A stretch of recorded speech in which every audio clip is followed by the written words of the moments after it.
ദാ ഇങ്ങനെ പണം നൽകാതെ മദ്യം കടത്തിക്കൊണ്ട് പോകുന്നവർ ഇനിയൊന്ന് സൂക്ഷിക്കണം. നിങ്ങൾക്ക് ഈ എൻട്രൻസ് വരെ വരാൻ കഴിയും. അവിടെ നിങ്ങളെ കാത്ത് ഒരു സൈറനുണ്ട്. പണം നൽകിയില്ലെങ്കിൽ ആ സൈറൻ ഒച്ചയുണ്ടാക്കും. 1000 രൂപയ്ക്ക് മുകളിലുള്ള കുപ്പികളിലാണ് റേഡിയോ ഫ്രീക്വൻസി ഐഡന്റിഫിക്കേഷൻ ലോക്ക് ഘടിപ്പിക്കുന്നത്. പണമടയ്ക്കുന്നതോടെ ലോക്ക് ജീവനക്കാർ നീക്കം ചെയ്യും. ഇല്ലെങ്കിൽ ഇതുപോലെ സൈറൻ മുഴങ്ങും. ഗോഡൌണിൽ നിന്ന് വരുന്ന ബോട്ടിലുകളിൽ ഇവിടെ വെച്ച് ഓരോ ബോട്ടിലായിട്ട് ടാഗ് ഇൻസർട്ട് ചെയ്യുകയാണ് ചെയ്യുന്നത്. നമ്മൾ തന്നെയാണ്, സ്റ്റാഫ് തന്നെയാണ് ചെയ്യുന്നത്.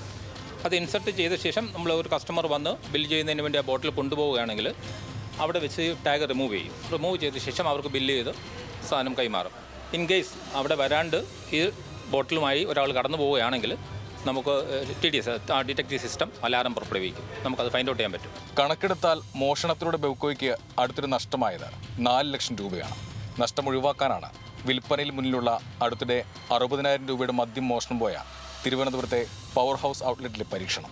മോഷണം വർദ്ധിച്ച സാഹചര്യത്തിൽ ഞങ്ങൾ മാനേജിംഗ് ഡയറക്ടർ CMDക്ക് നൽകിയ ഒരു റിക്വസ്റ്റ് ഉണ്ടായിരുന്നു. അത് പരിഗണിച്ചിട്ടാണ് ഇത് ഇംപ്ലിമെൻറ്റ് ചെയ്തിട്ടുള്ളത്. 1 മാസമാണ് പരീക്ഷണം. തുടർന്ന് എല്ലാ പ്രീമിയം ഔട്ട്ലെറ്റിലേക്കും സംവിധാനം വ്യാപിപ്പിക്കാനാണ് ബെവ്കോയുടെ തീരുമാനം.